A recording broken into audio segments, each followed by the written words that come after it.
Everyone welcome to my channel. तो आज हम करने वाले full course of IELTS. Yes, you heard it right, full course of IELTS in just one video. In yes, ये देखने के बाद 9 बैंड्स गारंटीड है। इसको देखने के बाद अगर आप कल भी एग्जाम देने चले जाओ ना, मतलब 8+ बैंड्स तो कोई रोक नहीं सकता, 8.5 बैंड्स रोक नहीं सकता कोई, क्योंकि इस वीडियो में इतने सारे टिप्स ट्रिक्स हैं। इट्स अ शॉर्टकट टू आइल्स, बिल्कुल एक फॉर्मूला शीट जैसे दे देते हैं ना, वैसी है ये। तो ये फॉलो करोगे ना भाई, पक्की गारंटी है। ठीक है, तो पहले ज़्यादा टाइम वेस्ट तो नहीं करूँगी मैं, ये देख लेते कि पहले आइल्स होता क्या है और हमें क्यों देना होता है भाई। तो आइल्स की डेफिनेशन होती है international English language testing system, कि आपकी इंग्लिश लैंग्वेज को टेस्ट करता है। और वैसे ये क्यों बनाया गया है भाई, जो आप वहाँ पे रहना चाहते हो, वहाँ पे जाना चाहते हो, तो वहाँ पे उनकी जो नेटिव लैंग्वेज है वो इंग्लिश है ऑफ कोर्स। तो अगर आपको वहाँ पे सेटल होना है, उनसे कम्युनिकेट करना है, सो आपको इंग्लिश लैंग्वेज सीखनी पड़ेगी। So it's for non native speakers. तो ये ज़्यादा नॉन नेटिव स्पीकर्स के लिए जो वहाँ के नहीं हैं, किसी और कंट्री के हैं जहाँ की मदर लैंग्वेज इंग्लिश नहीं है।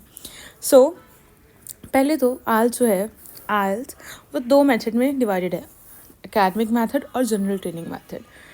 एकेडमिक मेथड वो होता है जिसमें आपसे स्टडी के लिए आपको बाहर जाना है, यूनिवर्सिटी ज्वाइन करनी है इसलिए। और general training method immigration, PR या फिर वर्क के लिए। तो एकेडमिक मेथड में जितने भी वो आते हैं, क्वेश्चंस आते हैं, वो सोर्स होता है उसका बुक्स, जर्नल्स या आर्टिकल्स, मतलब एकेडमिक रिलेटेड होता है। लेकिन जनरल ट्रेनिंग में everyday lifes, pamphlet, advertisement, brochures, कुछ भी हो सकता है। और ये थोड़ा सा चैलेंजिंग भी होता है क्योंकि भाई कुछ भी आ जाता है, कुछ भी आ सकता है। ठीक है, तो इट्स मोर चैलेंजिंग, बट फ़ायदे भी तो बहुत है ना इसके। So IELTS consist of 4 things mainly. It consist of listening, reading, writing and speaking. And yes, इसी ऑर्डर में, पहले लिसनिंग होता है, फिर रीडिंग होता है, फिर राइटिंग होता है और फिर स्पीकिंग होता है। आई थिंक ये तो पता ही है। उसके बाद पहले हम बढ़ते हैं लिसनिंग की तरफ। So it's really really important. इसमें ये इंपॉर्टेंट नहीं है कि मैं क्या होता है लिसनिंग, लेकिन इसके बाद मैं जो आपको टिप्स देने वाली हूँ ना इसके बारे में, वो तो बहुत ही बढ़िया है, वो मान के जाना है बस तुम्हें। तो पहले तो लिसनिंग में ये बहुत इंपॉर्टेंट पॉइंट है कि ये एकेडमिक और जनरल ट्रेनिंग दोनों के लिए सेम होती है। लिसनिंग बिल्कुल डिफ्रेंशिएट नहीं होती है। ऑल्सो 30 मिनट्स होते हैं जिसमें 4 रिकॉर्डिंग सुनाई जाती है और 40 क्वेश्चंस होते हैं। ठीक है, टोटल 40 क्वेश्चंस होते हैं। और ऑल्सो बहुत इंपॉर्टेंट पॉइंट, इसको तो बिल्कुल मत भूलना, मतलब ऐसे मार्क लगा लो एक रेड सा कि ये भूल के नहीं जाना है। क्यों? रिकॉर्डिंग सिर्फ एक बारी ही प्ले होंगी। तुम भाई कुछ और सोच रहे हो, तुमने सोचा 12th में तो 2 बार ही हो जाती थी, नहीं, यहाँ पे रिकॉर्डिंग एक बार ही प्ले होगी। तो उस हिसाब से अपना माइंडसेट बना के जाना, क्वेश्चन पेपर पहले पढ़ लेना, फिर आराम से उसे करना सॉल्व। तो इसमें टाइप्स ऑफ क्वेश्चंस क्या होंगे? Types of questions reading listening की नहीं, खाली रीडिंग वगैरह वगैरह सब में सेम ही होते हैं। तो रीडिंग और लिसनिंग में एमसीक्यू, सेंटेंस दे देंगे, इसको कंप्लीट करना है। मैचिंग हो सकती है। अब मैचिंग में क्या होगा कि ये लाइन किस स्पीकर ने बोली, ऐसा वैसा। Plan, map and diagram, labels, table, flow chart, summary, completion, कुछ भी आधा अधूरा देंगे तो उसको कंप्लीट करना है according to what you listen. तो 4 रिकॉर्डिंग्स होती हैं। तो 4 रिकॉर्डिंग किस चीज़ पे बेस्ड होती है वो मैं आपको बताती हूँ पूरा। तो जो पहली रिकॉर्डिंग होती है वो ना एक एवरीडे कन्वर्सेशन होती है, नॉर्मल, जैसे हम दो लोग बात कर रहे हैं। तो वैसे ही तो मैंने जैसे अपनी फ्रेंड से बोला कि भाई मेरे को कहीं जाना है, तो मेरे को तेरा बैग चाहिए। तो वो मैंने उससे मांगा, तो वो मेरी एवरीडे कॉन्वर्सेशन है, अ टाइप ऑफ। तो उसने मेरे से पूछा कितना बड़ा बैग चाहिए, तो ऐसे मैंने उसको मेजरमेंट्स दिए।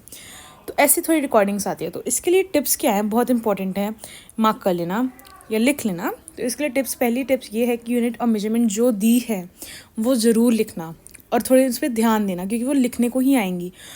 मेजरमेंट तो दी है, लेकिन उसकी जो यूनिट है, मीटर है या सेंटीमीटर है या कुछ भी है, वो इम्पॉर्टेंट बहुत ज़्यादा, मीटर और सेंटीमीटर का मार्क्स कटेगा। उसके बाद स्पेलिंग्स पे ध्यान देना। अब मिस्टर वाइट बोला उसने, और उसने स्पेलिंग बाद में रिपीट करते हैं अगर उनको ज़रूरत होती है। तो आपने वो स्पेलिंग सुनी नहीं, आपको ये खुशी थी भाई वाइट बोल दिया, मेरे को समझ में आ गया, तो वाइट लिखने लग जाओ, ये वाला वाइट लिख दो। लेकिन ये वाला वाइट जो है गलत हो जाएगा और ये वाला वाइट जो है वो सही हो जाएगा। ठीक है, तो मतलब आपके 1 मार्क्स डिडक्ट हो गया है क्योंकि आपने जल्दबाजी में दूसरे वाइट को प्रेफरेंस दे दी। ठीक है, उसके बाद फोकस मत खोना, क्योंकि अगर आप यहाँ पे कहीं छूट गए तो आपको कैच करना मुश्किल हो जाएगा, क्योंकि यहाँ पे कोई हेडिंग नहीं होती है। देन टाइप 2 रिकॉर्डिंग, इसमें क्या होता है, मोनोलॉग होता है अबाउट लोकल फैसिलिटीज़। जैसे हमारे यहाँ पे कोई ट्रेन निकलती है, ठीक है, मैंने कहा कि सुबह 8 बजे से निकलती है, बीच में ये जगह आती हैं, फिर शाम को यहाँ पे रुक जाती है, तो ऐसा। तो इसमें टिप्स क्या है, क्योंकि पहले तो यहाँ पे थोड़ा ईजी होता है कैच करना अगर तुम कहीं छूट जाते हो। तो इसमें होती है हेडिंग्स, जैसे कि पहला स्टॉप ये था, इसमें ये था, ये मैंने देखा, तो ऐसा। उसके बाद अगर चलो छूट भी गया तो तुम ऑब्वियस वन प्रिडिक्ट कर सकते हो। उसके बाद अगर कोई जगह है, जैसे आपने बोला एक्वेरियम देखा, उसमें शार्क्स थी, लाइक शार्क्स तो नहीं हो सकती बट ओके यार मान लो शार्क्स थी, और उन्होंने बोला वहाँ पे डॉल्फिन भी थी, तो आप डॉल्फिन नहीं लिखोगे, डॉल्फिन्स लिखोगे। तो प्लूरल अगर उन्होंने शार्क्स में एस लगाया है तो डॉल्फिन में भी एस लगेगा ही। ऑल्सो अगर आप वहाँ पे एंशियंट बोल दिया और आप ओल्ड लिख रहे हो अपनी मर्ज़ी से, उसका सिनोनिम लिख रहे हो, तो वो नहीं माना जाएगा, वो कैंसिल हो जाएगा, चाहे सही सिनोनिम भी है फिर भी। तो जो सुनो वही लिखना, अपने मन से कुछ मत लिखना। ऑल्सो ये सिनोनिम्स तुम तो नहीं लिख सकते, लेकिन उनसे एक्सपेक्ट करना वो ये सब कर सकते हैं।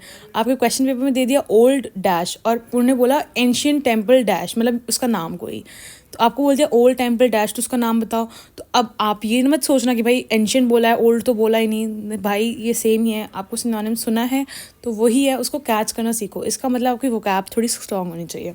तो सिनोनिम्स हेयर करने हैं, जैसे एंशियंट का ओल्ड हो सकता है। उसके बाद इसमें मैप लेबल्स भी आ सकते हैं, जैसे कोई लाइब्रेरी का मैप है, यहाँ पे ये रिसेप्शन है, आपके लेफ़्ट राइट में ये है, तो पहले तो अपनी डायरेक्शन बैठोगे जब, तो ये देखना है लेफ़्ट कहाँ है राइट कहाँ है। उसके बाद जो पार्ट लेबल है, जैसे पहला रिसेप्शन है या एंट्रेंस है, वो देखना ज़रूर, ताकि तुम्हें थोड़ा हिंट मिले। ऑल्सो कोई क्वेश्चन मिस करो तो नेक्स्ट पार्ट पर पहुँच जाना। ये तो हर एक उसमें करना है रिकॉर्डिंग में, क्योंकि भाई रोने का कोई फ़ायदा नहीं है अब, ठीक है। देन इट्स थर्ड रिकॉर्डिंग, जो कि 4 पीपल के बीच में होती है, एजुकेशनल या ट्रेनिंग कॉन्टेक्स्ट में, कुछ भी ट्रेनिंग कॉन्टेक्स्ट में, ठीक है। तो अब इसमें क्या है, किस चीज़ की ट्रेनिंग करा रहे हो वैसा, तो इसमें स्किमिंग स्पीड इंक्रीज़ करना। Skimming speed in the sense एक बार क्वेश्चन पेपर को थोड़ा पढ़ लेना। इसमें क्या होता है, इसमें जो होते हैं MCQ टाइप्स क्वेश्चन होते हैं, तो इसलिए तुम ऊपर ऊपर से सब कुछ पढ़ लेना। अब ये बहुत इंपॉर्टेंट पॉइंट है भाई, इसको तो मैं कैसे मार्क करूँ पता नहीं भाई, बहुत इंपॉर्टेंट है। पर डोंट बी कीवर्ड ड्रिवन। अब क्या है भाई, कोई क्वेश्चन है जैसे कि मैंने बोला कि ट्रेन कहाँ अराइव हुई एट द लास्ट पॉइंट, ठीक है, ये क्वेश्चन है, और ऑप्शंस हैं कि sharks, aquarium, old temple, ancient temple और बुक स्टोर। तो उसने बोला कि train passed from book store, ये वो, ओल्ड टेम्पल, तो ये तुम्हें कीवर्ड्स तो ये मिल रहे हैं, तो तुम ये मत कहना कि भाई ये मैंने अभी सुना तो कीवर्ड ड्रिवन हो जाओ कि भाई ये ही कीवर्ड यहाँ पे है, ये भी हो सकता है। तुम कीवर्ड के चक्कर में लाइन सोचना, मतलब मत भूलना कि लाइन मत, ये नहीं सुनना, ऐसा मत करना। इससे होगा क्या, उसने बोला कि ट्रेन पास की ओल्ड टेम्पल से, तुमने पहले सुन लिया ओल्ड टेम्पल और तुमने टिक कर दिया, लेकिन आंसर क्या हुआ, क्वेश्चन ये था कि कहाँ लास्ट में ट्रेन पहुंची, तो उसने बोला और लास्ट में उसने बोला कि ट्रेन रीच्ड बुक स्टोर, तो उसका आंसर तो बुक स्टोर होगा, पर तुमने कीवर्ड देखा पहले ये आ गया और उसको पहले टिक कर दिया, सो ये तो नहीं हो सकता। तो इसलिए कीवर्ड ड्रिवन मत होना। उसके बाद कॉन्वर्सेशन में भी ध्यान ज़्यादा देना और क्वेश्चंस को थोड़ा बाद में देखना, पहले कॉन्वर्सेशन फोकस करके सुनना, ठीक है, क्योंकि भाई ऑप्शंस बहुत सारे सिमिलर होते हैं। सो इसके बाद आती है fourth recording and the last recording of course. तो इसमें क्या होता है, किसी एकेडमिक सब्जेक्ट के बारे में बात की जाती है, किसी एकेडमिक टॉपिक के बारे में बात की जाती है, जैसे कि ये सब्जेक्ट ऐड होना चाहिए, इससे ये बेनिफिट्स हैं, फलाना ढिमकाना, यही सब है। तो इसमें पहले टिप्स, इंपॉर्टेंट थिंग्स ये पढ़ लेते हैं। टिप्स ये है कि भाई रीड वर्ड काउंट। उन्होंने बोला है भाई एक वर्ड लिखना है तो एक ही वर्ड लिखना है, अगर 2 लिखे और मतलब तुमने वोवल भी लिख दिया ना आगे, तो वो 2 ही माने जाते हैं और वो कैंसिल हो जाएगा, इनकरेक्ट हो जाएगा, इवन पढ़ा भी नहीं जाएगा और सीधा मतलब नहीं माना जाएगा बस वो। उसके बाद scheme questions through before audio begins. पहले क्वेश्चंस को एक बार अच्छे से ऊपर से देख लेना, पढ़ लेना कुछ भी, लेकिन एक बार देख लेना ताकि तुम वो पॉइंट कैच कर पाओ, कहाँ पे क्या कैच करना है। उसके बाद focus on conversation through out. पूरी ये तो भाई हर एक में करना है, फोकस रखना है, और मिस कर दिया तो मूव ऑन करो, चाहे मूव ऑन उससे भी नहीं कर पा रहे हो लेकिन क्वेश्चन से करना पड़ेगा। अच्छा ठीक है, क्या बोल दिया पता नहीं, ठीक है। अब करते हैं भाई रीडिंग की बात। रीडिंग जो है वो एकेडमिक्स और जनरल ट्रेनिंग मेथड के लिए, दोनों के लिए अलग अलग है भाई, इधर कोई इक्वालिटी नहीं है, इनइक्वल है, सब जाने। तो इसमें होते हैं 3 पैसेज, लंबे पैसेज होते हैं, ठीक है, 40 क्वेश्चन सेम और 60 मिनट्स। इसमें टिप्स क्या हैं सुनो अब। पहले तो रीड वर्ड काउंट, इसमें भी इतना होना चाहिए, इतनी लंबा होना चाहिए। अगर 2 वर्ड लिखे हैं 2 वर्ड का आंसर लिख देना, ठीक है। ये बहुत अच्छा, ये नहीं है इंपॉर्टेंट, थोड़ा सा इंपॉर्टेंट है ये, इसके अगला वाला ज़्यादा इंपॉर्टेंट है। हाँ, तो कभी भी पैसेज का सिनोनिम मत लिखना, जैसा पैसेज में लिखा है वैसे लिखना, अपनी ज़्यादा अंग्रेजी मत लिख के आना, जितना जितना पैसेज में लिखा है उतना ही लिखना, सिनोनिम्स नहीं अलाउड, खुद मत लिखना कुछ।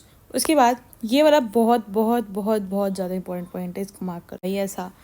अब तुम्हें 2 वर्ड्स लिखने हैं, जैसे वर्ड काउंट था 2 वर्ड्स का, तो तुम्हारे पास तो भाई 3 वर्ड्स का आंसर है। जैसे कि कुछ भी है, किसी सेंटेंस का आंसर है फर्स्ट टाइम यूज़र, उसमें तुम्हें लिखने 2 वर्ड्स थे, अब ये तो भाई 3 वर्ड्स का आंसर है, और ये है भी सही फर्स्ट टाइम यूज़र, साथ में लिखना पड़ेगा। तो तुम फर्स्ट और टाइम के बीच में एक हाइफन लगा अरे भाई, एक हाइफन लगा सकते हो, ये होता है हाइफन। तो ये हाइफन जो होता है वो उस वर्ड को 2 से 1 बना देता है, तो भाई बहुत इंपॉर्टेंट चीज़ है, तो ये बहुत ज़रूरी है, ठीक है। उसके बाद तो रीडिंग में सबसे इंपॉर्टेंट बात ये है कि कोई पैराग्राफ पूरा पढ़ने की स्टार्टिंग में बिल्कुल ज़रूरत नहीं है, मतलब ऊपर ऊपर से पहले तो फर्स्ट और लास्ट लाइन अच्छे से देखना, ताकि ये पता चल जाए कि पैराग्राफ में होगा क्या। ऊपर ऊपर से लाइनें पढ़ लेना, लेकिन फर्स्ट और लास्ट, अगर टाइम कम है तो फर्स्ट और लास्ट लाइन पढ़नी बहुत इंपॉर्टेंट है।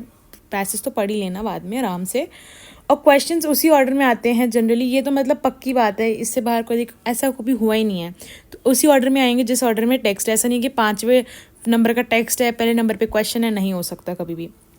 उसके बाद जो पैसेज में लिखा है वही लिख के आना, अपनी जनरल नॉलेज मत झाड़ के आना, समझ में आ गई बात, जीके का पेपर नहीं है। उसके बाद ओह रीडिंग ख़त्म हो गया, सो ये टिप्स बहुत इंपॉर्टेंट है भाई।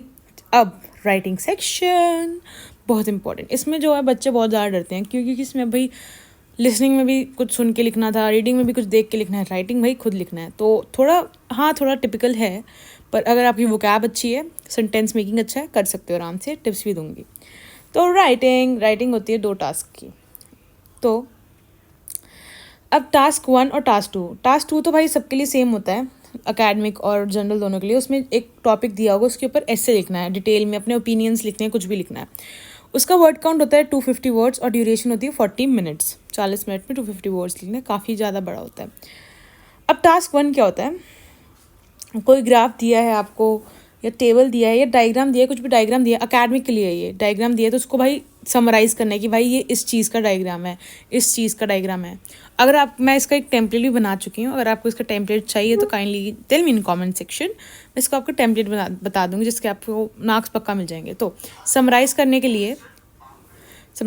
लिए आपको ये सब लिखना है कि भाई ये है, इतना बेनिफिशियल है, ये ऐसा है वैसा है। और जनरल वालों को एक लेटर लिखना होता है, लेटर फॉर्मल भी हो सकता है, इनफॉर्मल भी हो सकता है, और सेमी फॉर्मल भी हो सकता है।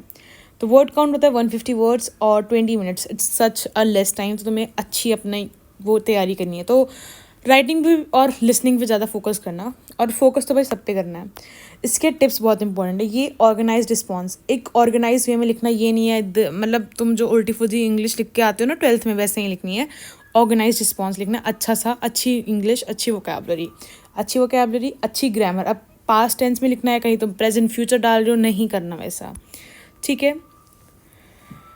उसके बाद है तो स्पीकिंग जो होता है वो भी एक इंटरव्यूई के सामने होता है, एक इंटरव्यू टाइप होता है, एक ट्रेंड एग्जामिनर आता है उसके सामने। वो इंटरव्यू जो है रिकॉर्ड भी होता है, एग्जामिनर भी नंबर देता है, पर इंटरव्यू रिकॉर्ड होता है पहले, फिर आगे नंबर होते हैं, ऐसा वैसा। तो इसका पूरा टाइम ड्यूरेशन तो 11 to 14 मिनट्स होता है। तो ये 3 पार्ट्स में होता है। इसका पार्ट 1 ये होता है कि तुमसे क्वेश्चंस ऑफ फेमिलियर टॉपिक पूछेंगे, मतलब ये इंट्रोडक्टरी पार्ट है, इंट्रोडक्शन होता है, हॉबीज़ बताएंगे, लाइक्स डिसलाइक्स ये सब बताएंगे, ठीक है। दूसरे में है आपको एक बुकलेट दी जाएगी विद अ गिवन टॉपिक, जो आप जिस पे आपको बोलना है, और आपको उस टॉपिक पे एक या 2 मिनट्स के लिए बोलना है। बुकलेट क्यों दी जाएगी, उसमें आप नोट्स बना लिखेंगे, और नोट्स बनाने के लिए कितना टाइम है, 1 मिनट। बहुत बहुत बहुत इंपॉर्टेंट पॉइंट, रेड से मार्क कर दो, ठीक है। उसके बाद पार्ट 3 आंसर, उसमें हमें देने थे क्वेश्चंस का आंसर देना होता है, जो हमसे एग्जामिनर पूछेगा, और वो डिटेल में देना है, और वो कहीं और से नहीं पूछेगा, उसी टॉपिक के बारे में पूछेगा क्वेश्चंस, तो हमें उसका आंसर देना है, और वो हमें 4 से 5 मिनट में देना है। तो ये टोटल हो जाएगा तुम्हारा 11 से 14 मिनट में, ठीक है, कंप्लीट, ठीक है। तो इतना ही है, और तुम्हारी वोकैब अच्छी हो तो तुम बहुत बढ़िया सब कुछ कर सकते हो। इसी एक बार टिप्स देख लो, इजी बढ़िया सी, तुम सब कर लोगे, मुझे पता है। फ्लुएंसी एंड कोहेरेंस, तुम्हारे आइडियाज़ कैसे हैं, वो कोहेरेंस होता है, तुम उसे कैसे एक्सप्रेस कर रहे हो। फ्लुएंसी कितनी जल्दी, तुम अटक तो नहीं रहे हो बीच में, कैसा है वैसा, मतलब ऐसे ही देखना कैसा वैसा कर रही हूँ मैं बस। तो फ्लुएंसी अच्छी होनी चाहिए, फ्लुएंट इंग्लिश बोलना, यहाँ बीच में अटक गए ऐसा नहीं। लेक्सिकल लेक्सिकल रिसोर्स का मतलब रहता है कि तुम अपने वर्ड्स को कैसे यूज़ कर रहे हो, कैसे अरेंज कर रहे हो अपने वर्ड्स को, ताकि वो थोड़ा एक्सप्रेसिव लगे, इम्प्रेसिव लगे। उसके बाद ग्रामर की रेंज, ग्रामर से होनी चाहिए। एक्यूरेसी एंड एक्सप्रेशन, आप किस एक्सप्रेशन में बोल रहे हो ना, जैसे मतलब क्वेश्चन पूछ रहे हो तो उसका एक्सप्रेशन एक अलग होता है, एक्सक्लेमेशन का एग्जाम्पल अलग होता है, जैसे wow it's a bird, like ऐसा कुछ। तो अपने एक्सप्रेशंस को जगा लेना, अपने अंदर के एक्टर को जगा लेना। एक्यूरेसी होनी चाहिए, बिल्कुल गलत मत बोलना। और pronunciation is the most most most important. तुम किसी चीज़ को कुछ भी बोलते होगे अपनी लैंग्वेज में, पर एक बार उसकी प्रोनाउंसिएशन देख के जाना हर एक वर्ड की, और तब बोलना, ठीक है।